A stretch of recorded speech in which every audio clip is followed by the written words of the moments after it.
Hello, and welcome to the Writers and Illustrators of the Future podcast. This is John Goodwin, your host.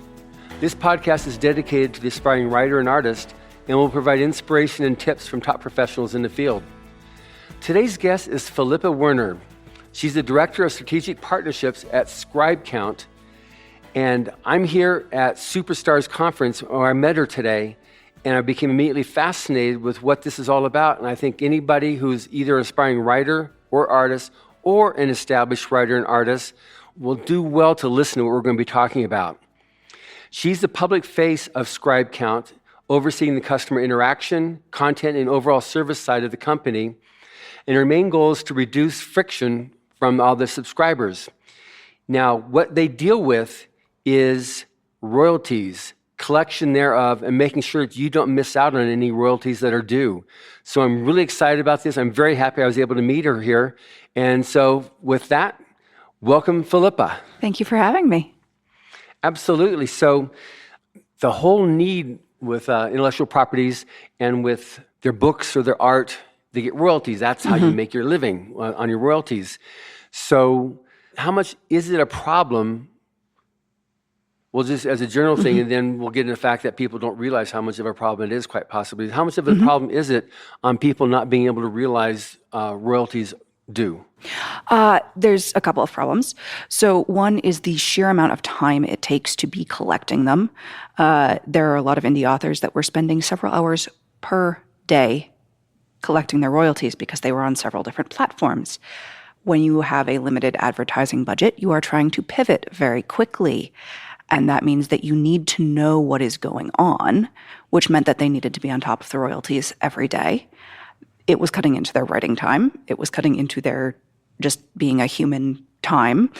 It was also a very error-prone process because it doesn't matter who you are or how detail-oriented you are. You will eventually end up copying and pasting something into the wrong column or wrong row, and then it will take hours for you to figure out where you went wrong. You'll be working on the wrong information.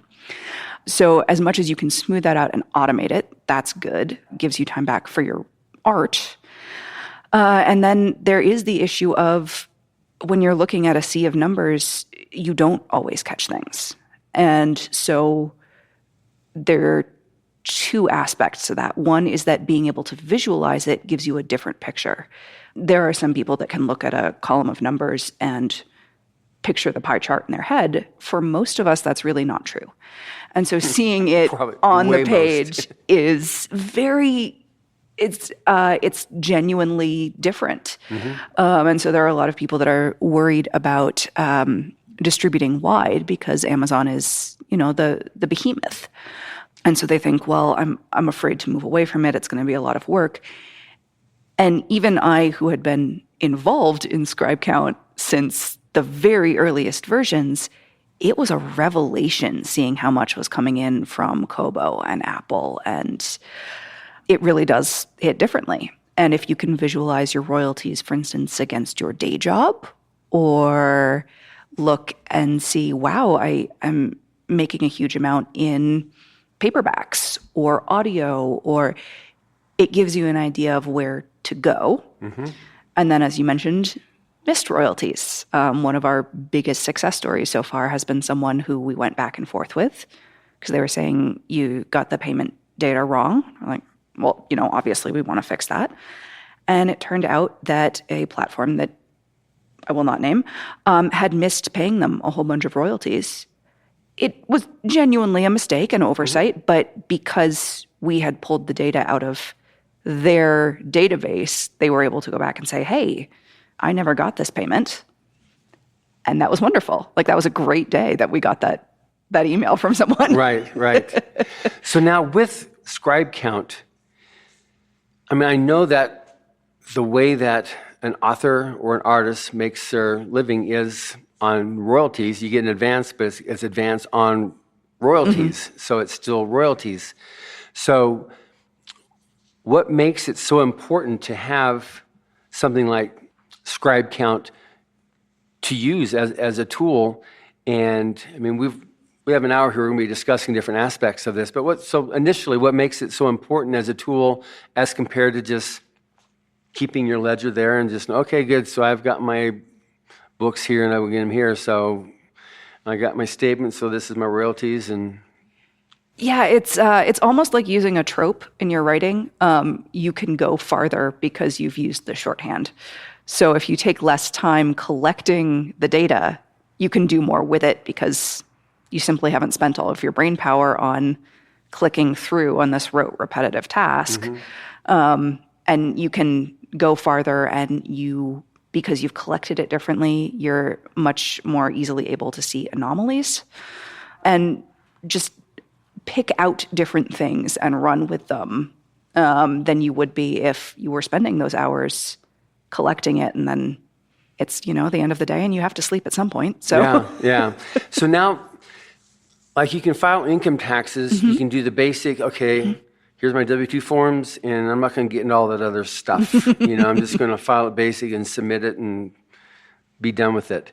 Or you can do all the other, explore all the different avenues, and maybe you can get something here and maybe something there and turn out to do better if you have an accountant and they help you. Even though you're paying the accountant, you're able to dig much more deep into something, and their job is to know all the tax laws and codes to be able to help you as much as possible.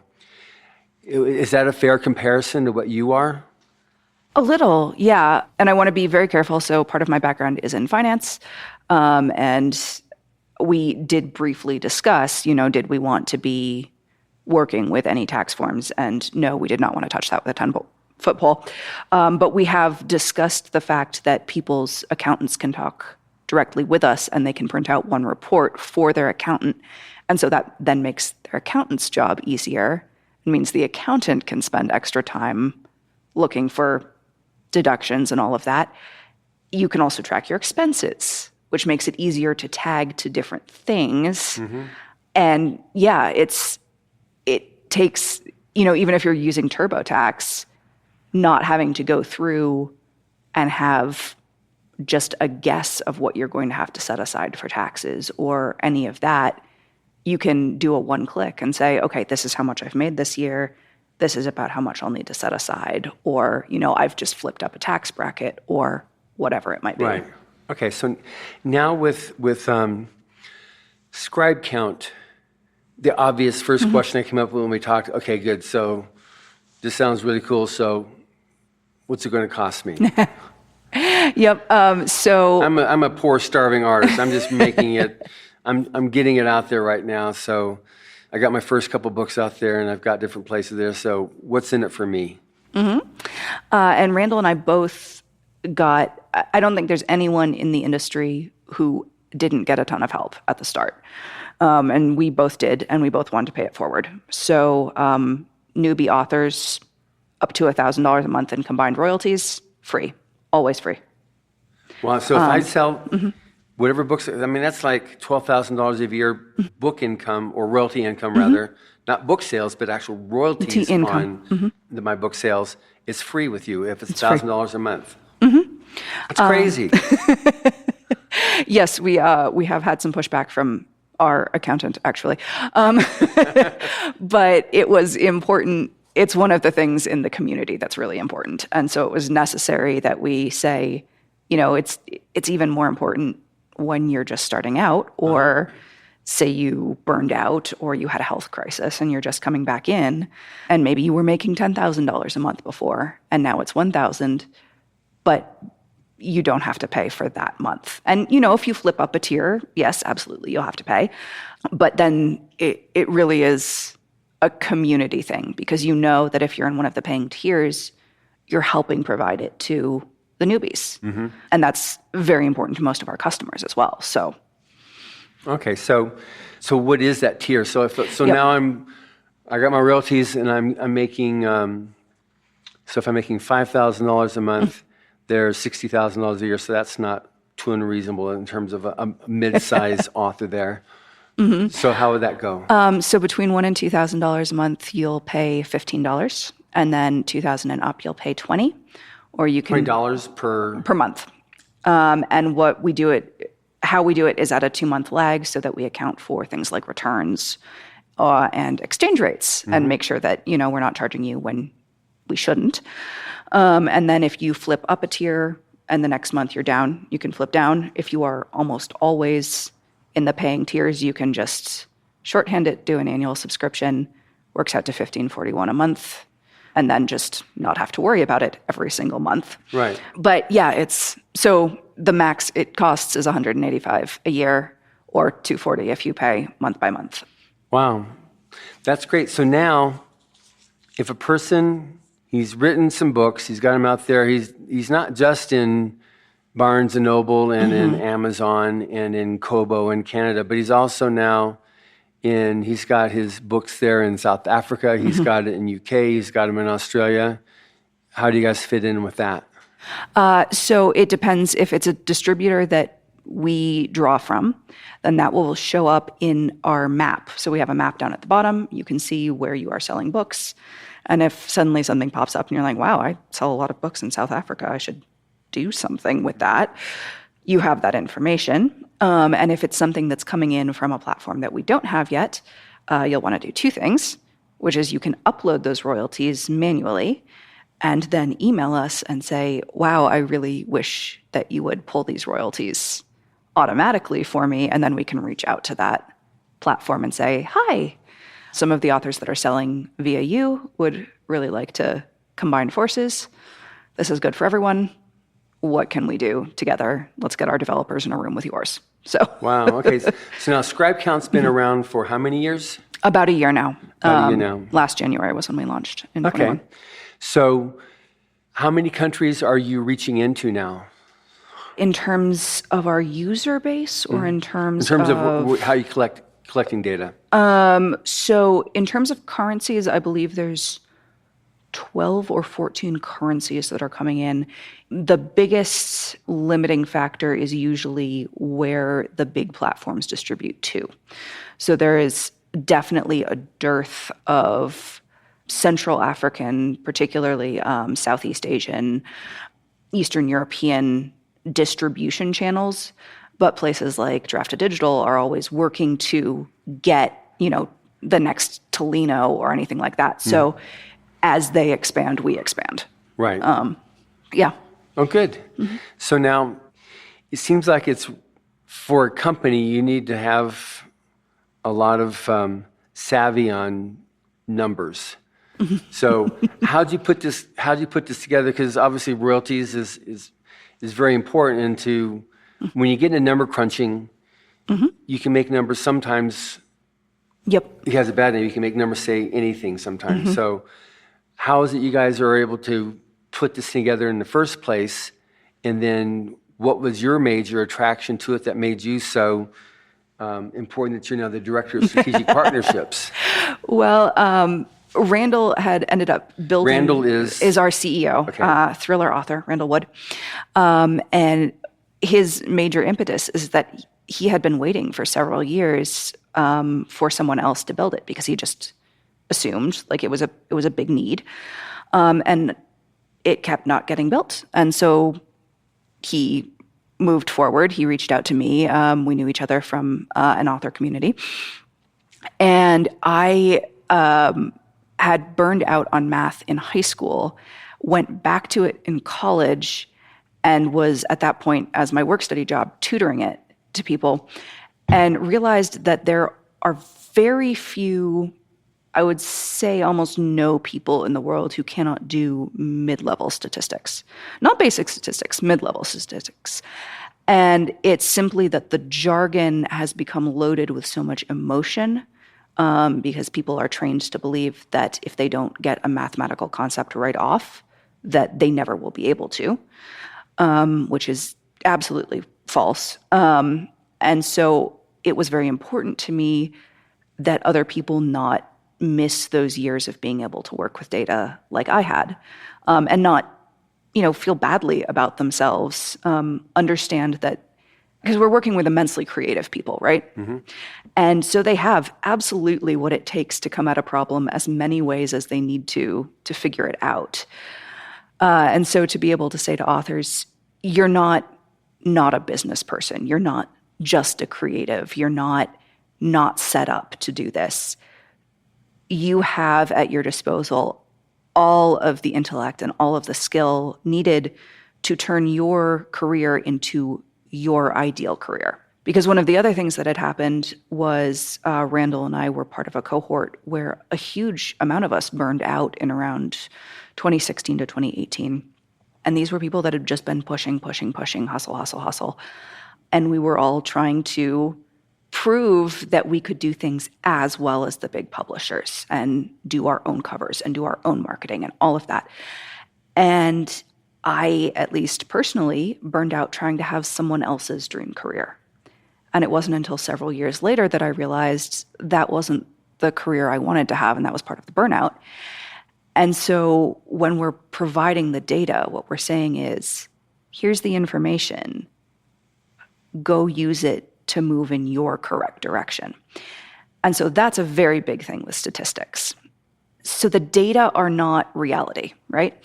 The data are kind of like a dog's bark compared to a dog. They're our best approximation of reality. The data reflect the questions that we asked to collect them and the collection methods. And then you have to be very careful which questions you ask when you're trying to solve a problem, because the data will do their best to answer the question you asked, which might not be the right question. And so that is one of the things that, my economics teachers would be absolutely horrified to hear me say this, but I really do recommend just looking at your data and looking at all the spiky bits, the unusual bits, the bits that stick out to you, looking without any question at all, and saying, what is this showing me? Because a huge amount of our scientific advancement as a species, right, has come from people being like, well, that was weird. And then just trying to figure out why. And so you will not always be able to answer the question of what is going on with your data, but sometimes you can capitalize on it. You can say, wow, my epic fantasy just took off on Apple. I'll target some advertising. Or, my read-through just shot up on this one series. Maybe if I'm not sure what book I want to write next, I should go back into that world. It gives you more of an idea of the possibilities. Which is fascinating. There was an article written by L. Ron Hubbard, who was one that created the Writers in Illustrators of the Future contest, called The Manuscript Factory. And in it, not dissimilar to what you're saying here, he analyzed his westerns, mystery, adventure, military, science fiction, fantasy, all those different stories that he wrote. And he went through and worked out how much he made per word and how much time he spent to write each one. And he was able to work out, like, even though he wrote more of this genre, he sold more of that genre and was paid more on the other genres. So he was able to go through that and work out, like, okay, it's best for me to write this genre of fiction because I'll make more money. His own time motion study. Like, if I spend this much time on it and do this much writing, then I'll make this much money, which is what he was ultimately looking for on his fiction writing.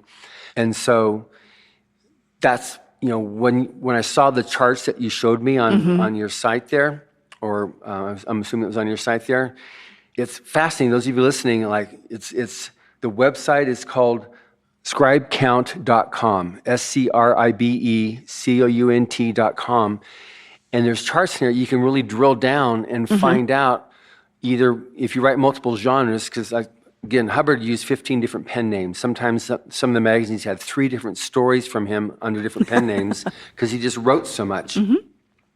But for yourself to go through and find, what you were just saying, Philippa, was a fantasy or a certain type of fantasy or a certain audience, a certain distribution channel. You can, all this stuff that you're able to provide now on a drill down. So it's not just, okay, give me my money, but where do I make more money as an author? Or would this also apply to artists and anybody else with IP, with intellectual property? Absolutely. And it means, so you can approach that a couple ways. You can say, well, all I want is my numbers, I've got a pension. I really don't care.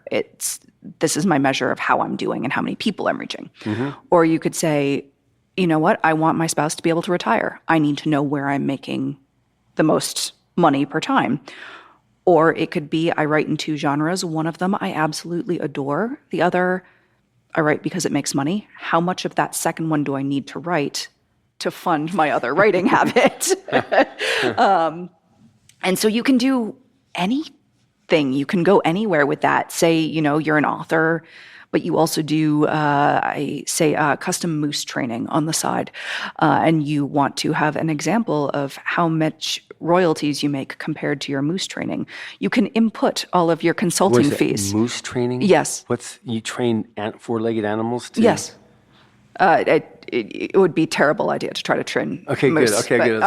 So make sure I'm tracking. I do not know anyone who actually does this. Okay, but good. All right. So you're from Minnesota. Yeah, sure. Yeah. So you can look at that and say, okay, when is a good time that I can actually flip over and stop doing my day job? And just to drop a slight clarification, we charge you based on the royalties we pull. So if you're adding in $100,000 in consulting fees into your ScribeCount dashboard, you will see that, but we will not charge you based on that. So got it. that is one thing we yes. we added the extra income feature and got a whole bunch of questions. I'm like, yeah, we really should have explained that better. Now you've also got, so you're doing your monthly collections, but do your stats, and it would seem like it would be, but trends? Yes, you can look at trends. I have been looking at ways to work regressions into it and say, for instance, you seem to be on a 2-month lag for X promotion where it really starts to pay out after that much time. Or you did a Pulse Kindle free day and you can expect to see that come back in 2 weeks. Or whatever that is. One of the other ones that I really like is you can see very quickly per month or per whatever time period you're looking at the rate of, if you have any free books, free books percentage per platform to royalties per platform. And so, for instance, Barnes & Noble is usually way outperforming in terms of the return per freebie. Really? For me. And so, that's good for me to know. I didn't know that because we do a lot of stuff as a publishing house. We do a lot with Amazon, but we haven't really done particularly, or we've done very little with Barnes & Noble, but I haven't actually looked at that. So that's fascinating. Yeah, and you can tag the different promotions. You can put them in and tag them to the book or to the series or to any of that, and then look at your series and say, okay, this is how much we spent on this series and how much it paid out versus, this other series over here. We put $1 in and wow, does that come back? And so you just got to decide, again, which ones are you pushing and why? But that's easier once you have the information. Right. Now, is this something that normally an agent would do for a writer? On this point, I have to confess that I am wildly ill-informed. I have only been on the indie side of this. And so I have heard from several friends who are trad published that they're getting their royalty statements sometimes every 6 months, sometimes once a year. And so they throw a lot of effort out in terms of their own marketing and their social media engagement, but they don't know if it worked or not. And that seems very vulnerable to me. And it's a lot of energy to put out and a lot of effort without knowing what's coming back and what worked and what you could be doing more of.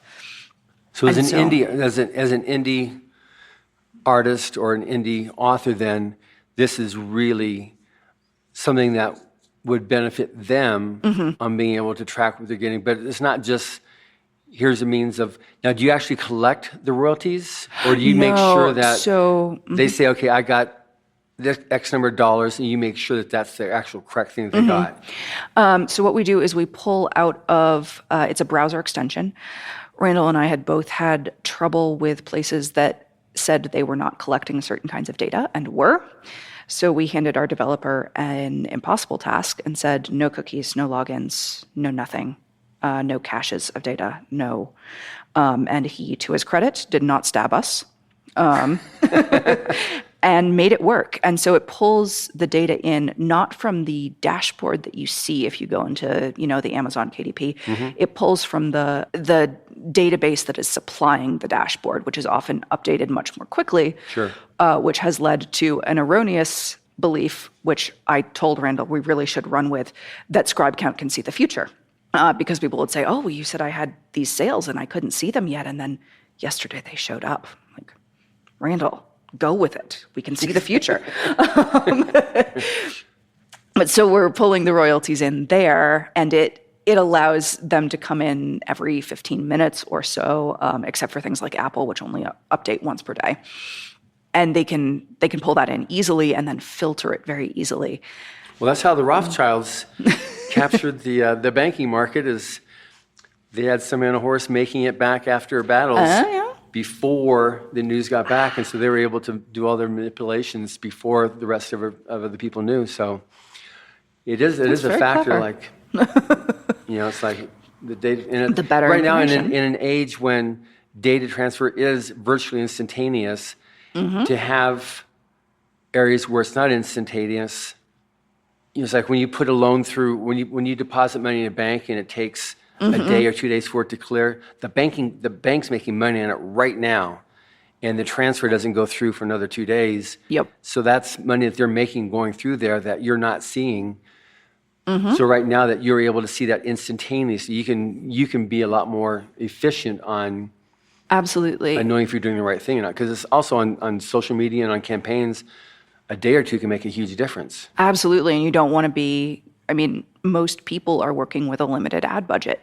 You don't want to be spending that money on an ad that's not performing, or whatever the case may be, that's not driving to the right place. Yeah, and if you've got a book that's doing well right now, you mentioned Amazon, but if it's doing really well right now, to be able to have real-time tracking of numbers is important, because, okay, I need to really put more attention on this thing right now, and because some things you can do and create, which is one thing I've got a lot of experience in, with what I do at Galaxy Press, of I can do something today instead of waiting tomorrow or the next day, and I'll get more sales as a result. Absolutely. And as you point out, with a press, it's even more urgent, because as complex as it is for me handling 2 pen names and, 4 different series, with a press, it becomes monumentally more difficult.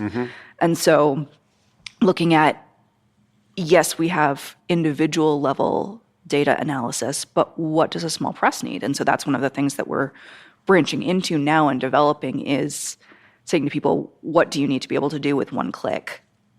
What time are you losing from immensely competent people who could be doing something else and are instead copying and pasting and exporting to PDF and sending to the authors? Because these presses want to know if they're doing the right thing.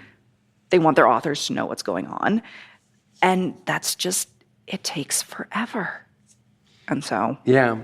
Now, one thing is that it would seem to be the case, but it's sometimes people are very intimidated by numbers. Yes.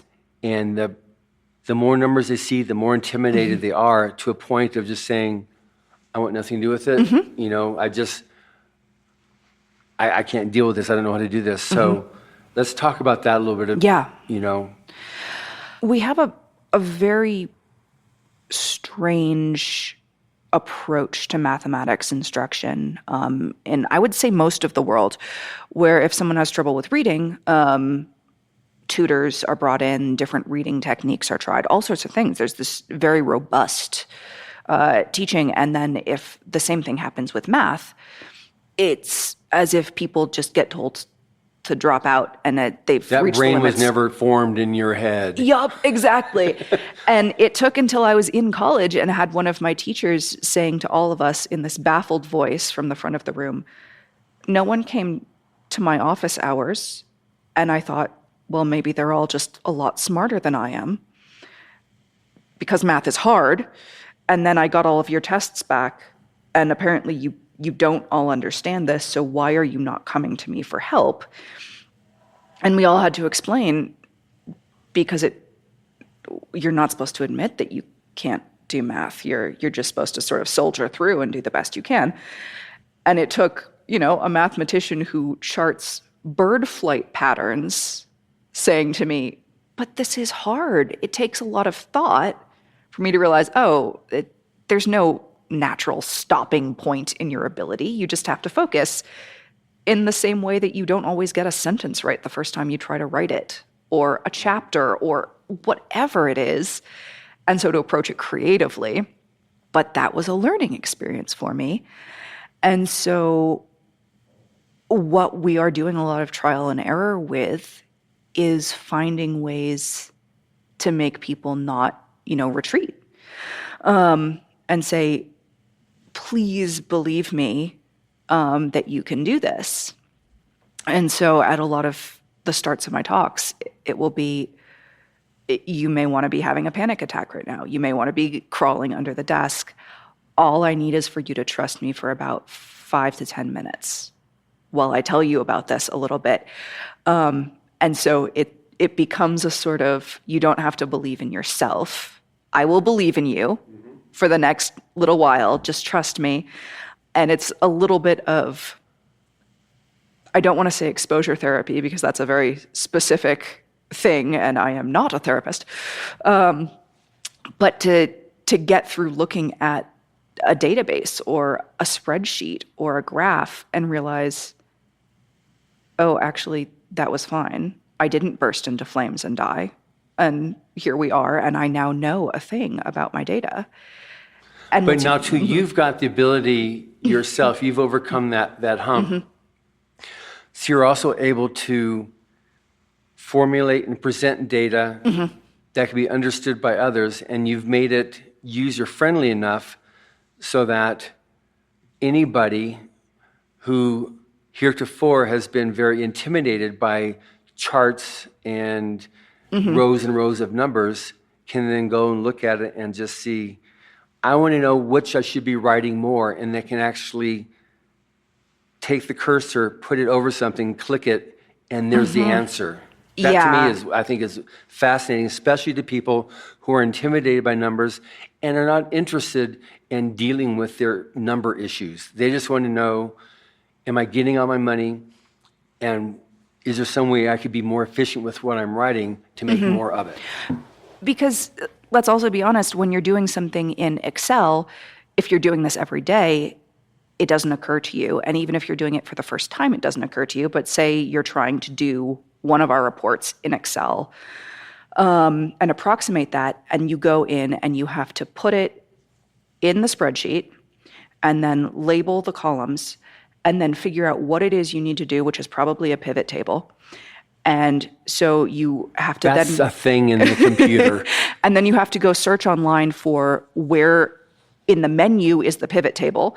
You find the button for that, and then it brings up a screen with the data and 4 different things where you have to drag different metrics and columns into different places in the pivot table thing.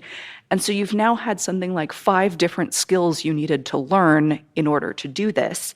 And each one of those is a friction point where someone can just say, I've only got so much brain space to allocate to this. Right. I've got kids, I've got dogs, I've got, I have to feed I just myself want to know, at am I getting point. all my royalties? I just want to know, am I getting my royalties or not? I just wanted to press a button. If you're doing this all day, every day, the minutia of what you can do with a fully formed database system is obviously very important. For almost everyone else, it's not. It's like the difference between hard coding your entire website by hand or using WordPress. For most people, WordPress. Yes. So I got half a dozen of them. Yep. Yeah. And so you've got 98 to 100% of what you need compared to it's the Pareto principle, right? 80% for 20% of the time. And so just make use of that. Yeah. So then do you have any particular stories of like horror stories of people that have signed up with you who thought, okay, I'll give it a shot, then only to learn that they have been grossly underpaid in their royalties? There's only been the ones so far that realized that the payments did not match up. So that's been good, luckily. There have been a lot of discussions back and forth. Actually, one of the earliest friction points was, I don't know what other places use for exchange rates, but we index our exchange rates at the end of every day.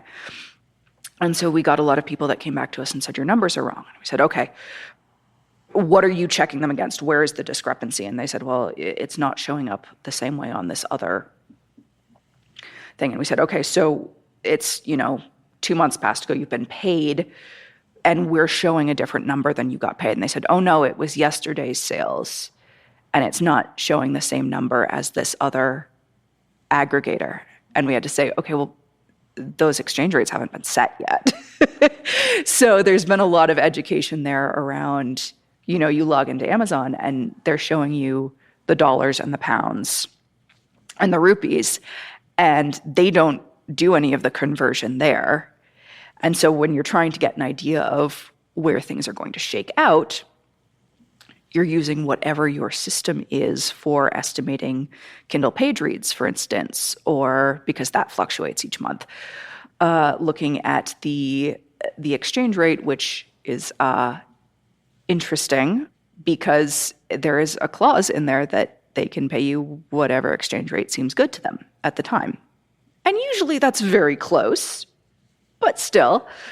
And one of the big ones that happened a little while back was with a specific platform, which I'm not going to name. There's an ongoing lawsuit.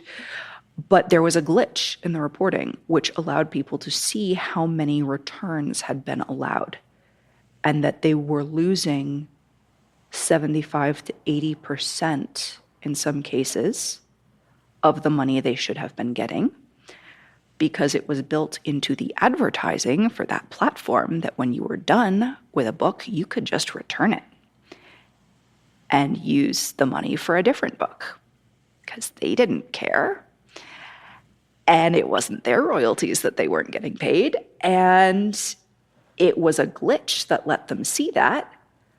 But that's the sort of thing that you can see much more easily when you have someone providing a natural window into it, because our incentive is to give you accurate data. Right. And so we're a disinterested party, as it were. And that's one of the things that we were not reporting on that platform at that time. And so that was, a topic of discussion.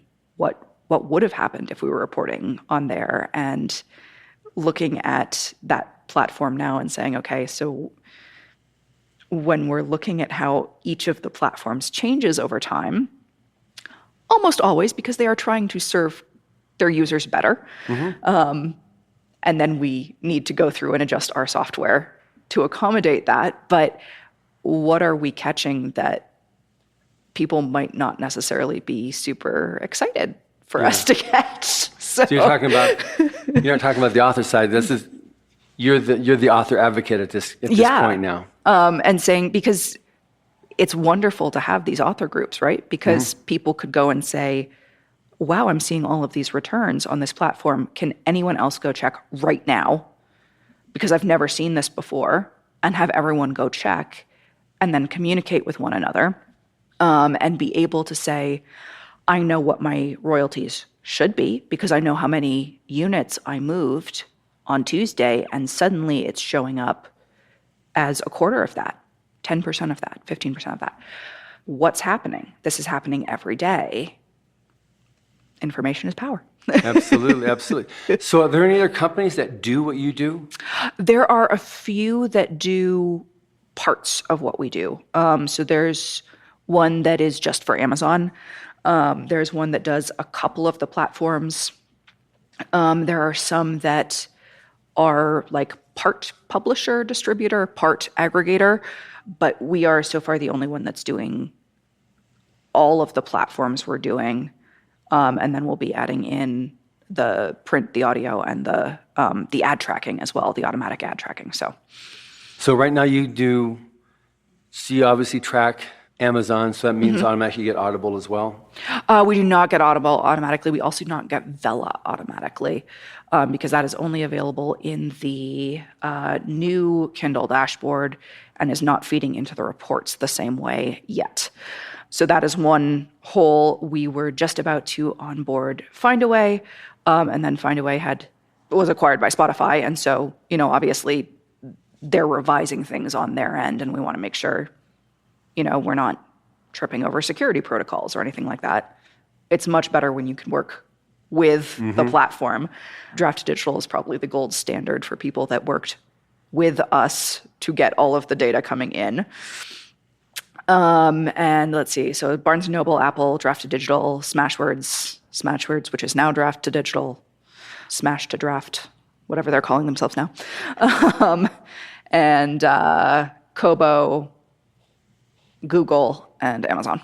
So good. And then do you have, like, there's the various, the distributors and booksellers, like in South Africa, and that carry the English titles, at least the English ones, in the other predominant English-speaking worlds? Yes. So we are pulling in, of course, everything that Draft to Digital and Smashwords were distributing to, and then we are intending to add platforms until we run out. So we advise two things. The first is that people write to us and tell us which ones they want, because that helps us prioritize our dev time.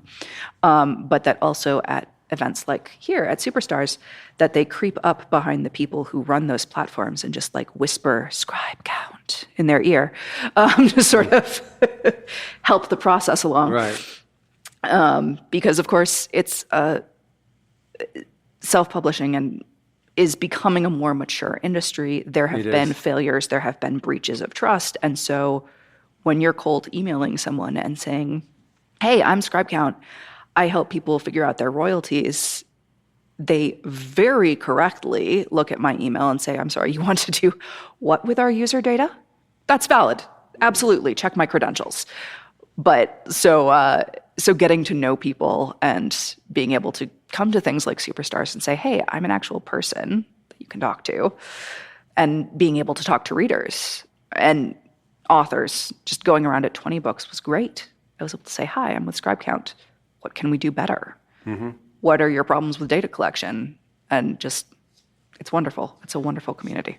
So now as a writer, just getting going, which is why I'm really interested, why I was interested in doing this interview with you, is when you made that comment to me that, royalties up to $1,000 is free per month. I was like, okay, this is cool. This is cool. And I'm definitely in favor of people making good money for delivering a good product, but that you do this to help the start out author. So if somebody's now just beginning, they're a writer, they're an artist, they've got some type of royalty-based payment system that they rely upon as their income flow.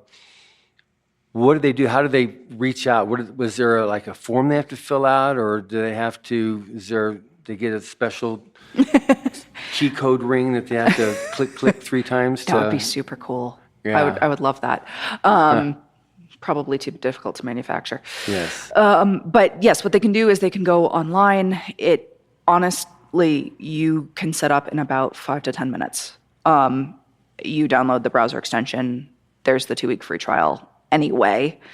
And if you run into any sort of snag, like every once in a while, we had someone who had shifted over their Apple account from their individual to their publishing house, so it had switched tax identification numbers. We still don't know where in Apple's databases their data are because they are not in the normal place. So every once in a while, things happen. Companies are run by people. People make decisions that seem really smart at the time. I'm sure they put the data somewhere that seemed like very safe and they wouldn't lose it, like my keys. But yeah, so they reach out, they give us that information, they install the browser extension. Takes a little while to filter in. But if, for instance, it's a publishing house, so they have slightly different needs, or if someone's reaching out and saying, hey, I'm in music. I'm pulling from Apple Music. I'm pulling from Spotify.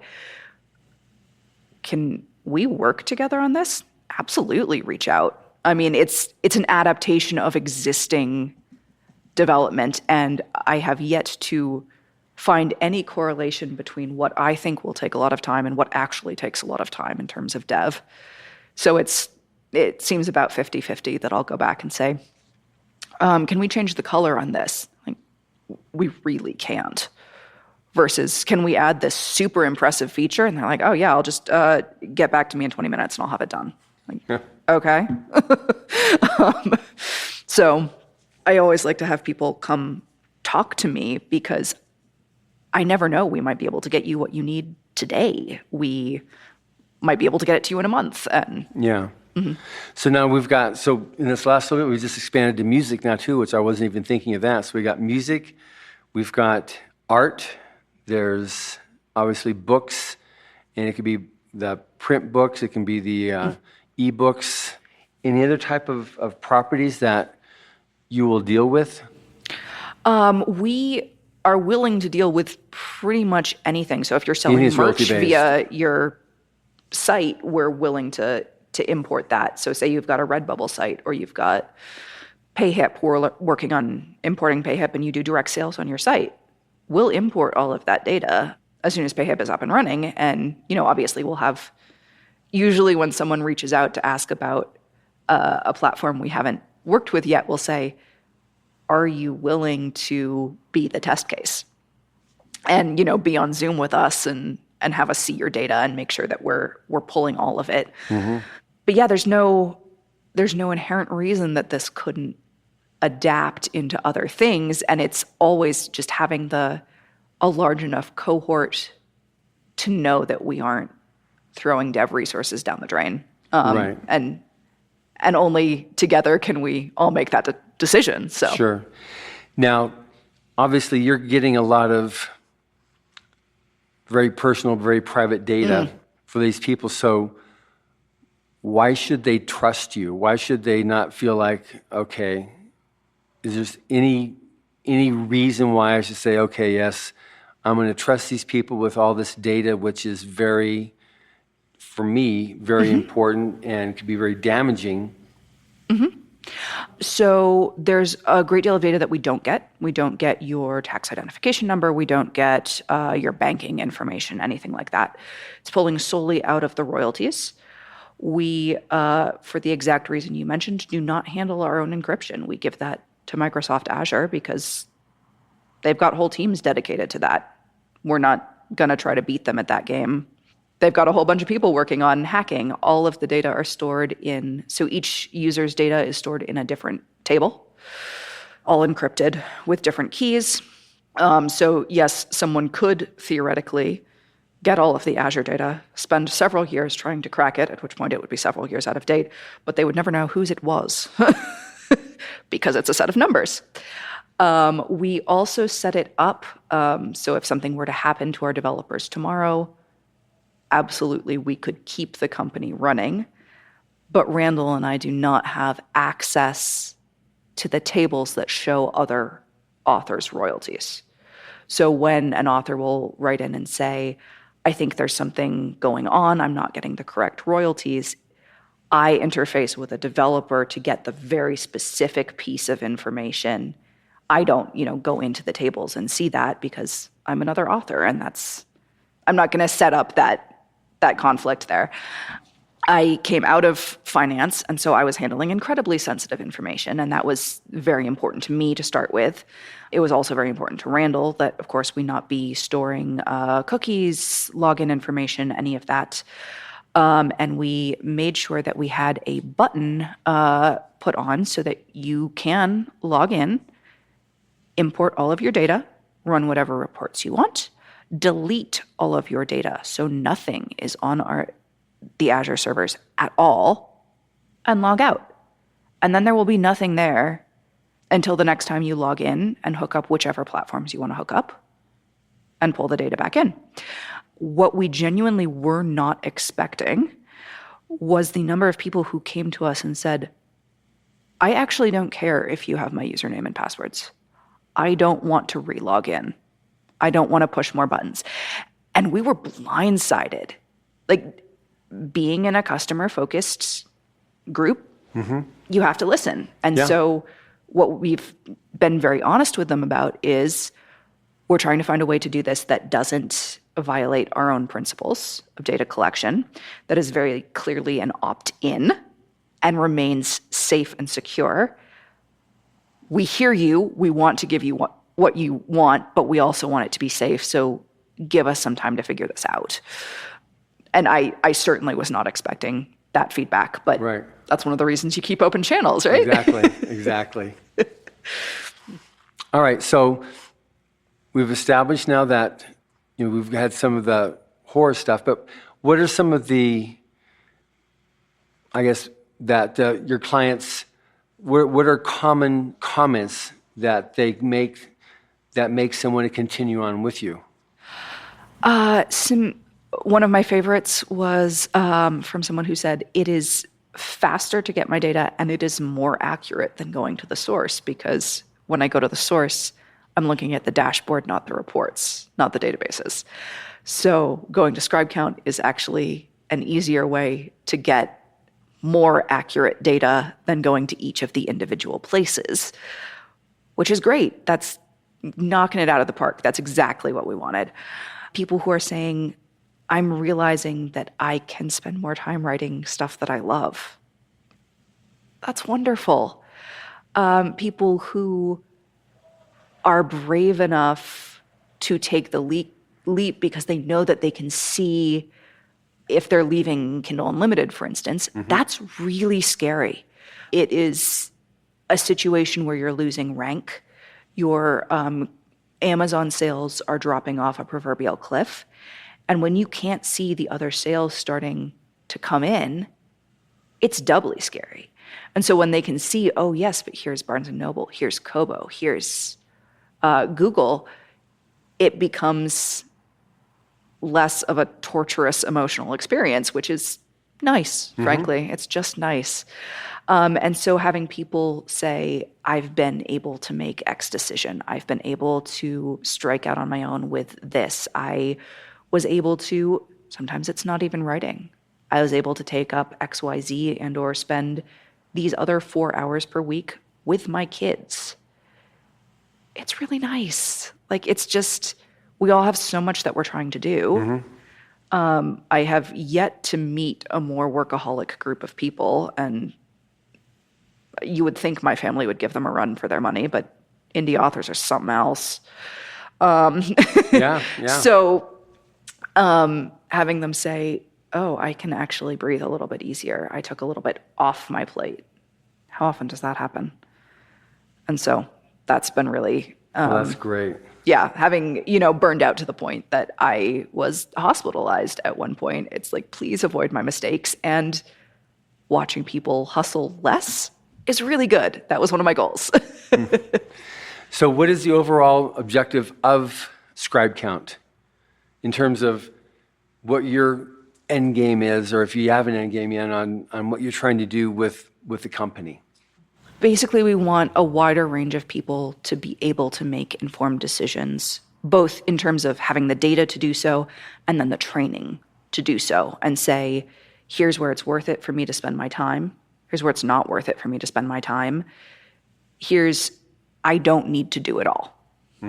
And to be able to pick and choose what they do, to be able to, this industry has a lot of luck. It has a lot of strange coincidences. There were people who got absolutely raked over the coals in Amazon ratings because they hadn't predicted COVID. It was a book set in 2020 and there was no COVID. And they must have thought when they wrote it that it was just going to be a normal year, but it really just ruined the book 1 star. Like, you never know what's going to happen, right? But if you've got the data, you can put yourself in the way of those good black swan events over and over again and have a much better chance of having that lightning strike. And so it's to have people be able to create the right career for them and know that will be different from person to person. Okay, that's good. So we've got a couple minutes left here. So for a person who wants to, he's thinking about it, she's thinking about it, should I, shouldn't I? what would be their first step they should take? Now, I'm not ready to commit. I'm not ready to like do stuff. So what can I do to take my little toe and put it in that water there to see if it's going to freeze or burn? I would say to sign up for the free trial. If you're worried that it's going to be way too much information, probably don't start with your Amazon, because that usually has a lot of data that keeps filtering in for multiple polls. It takes multiple rounds of the 15-minute data grabs to get all of your Amazon data. But you can look at something a little more manageable. If you've only been on, Google Play for a couple months, you can just link Google Play and just see that data and say, okay, this is a manageable amount of data. I can understand this.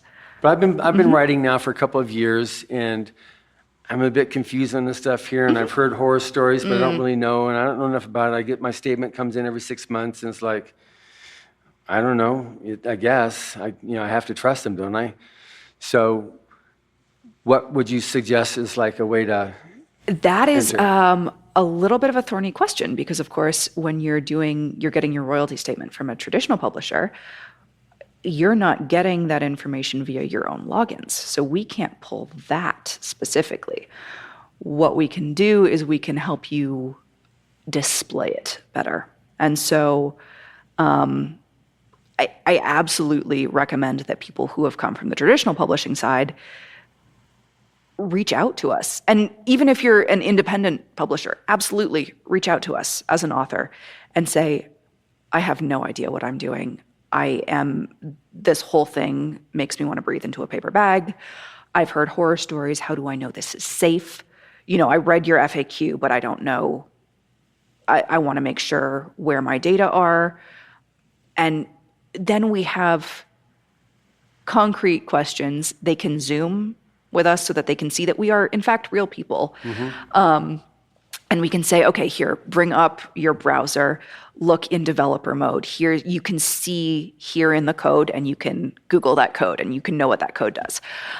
They can build that rapport, and because we've got the testimonials on the site, they can reach out to people and say, okay, should I trust these people?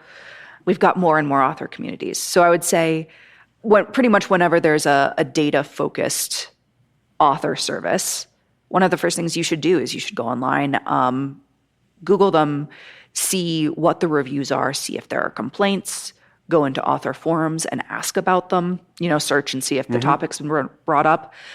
Absolutely, before you give someone your money and your data, do that every time. Reach out to them and see who they are and how they operate. And are they people that you trust on a personal level? Because that's important. Say we have the best data in the world, but for some reason you can't trust us and it drains you emotionally every day, that's not worth it. That's right. It's not worth it. So we don't want you to be miserable. I'd rather just have a quick 20-minute Zoom with you and say, okay, here are the pivot tables you're going to need. If you ever decide you want to come back, but I'll help you with a little bit of the data for now. Okay, good. Well, that's great. So they're going to go to scribecount.com. That's CRIBECOUNT.com. This has been amazing. I very much appreciate this chance to talk with you, Philippa. Thank you. Likewise. And thank you for listening. Subscribe to the Writers of the Future podcast wherever you get your podcasts. We've also been syndicated on the United Public Radio Network, where you can find these podcasts as well. Writers of the Future series can be purchased wherever books are sold in the US, Canada, the UK, Australia, and South Africa, and available everywhere else in the world via Amazon. Writers and Illustrators of the Future are contests created by L. Ron Hubbard to provide a means for the aspiring writer and artist to be seen and acknowledged. It is free to enter and open to amateur short story writers and artists of science fiction or fantasy. Again, thank you very much, Philippa. Thank you.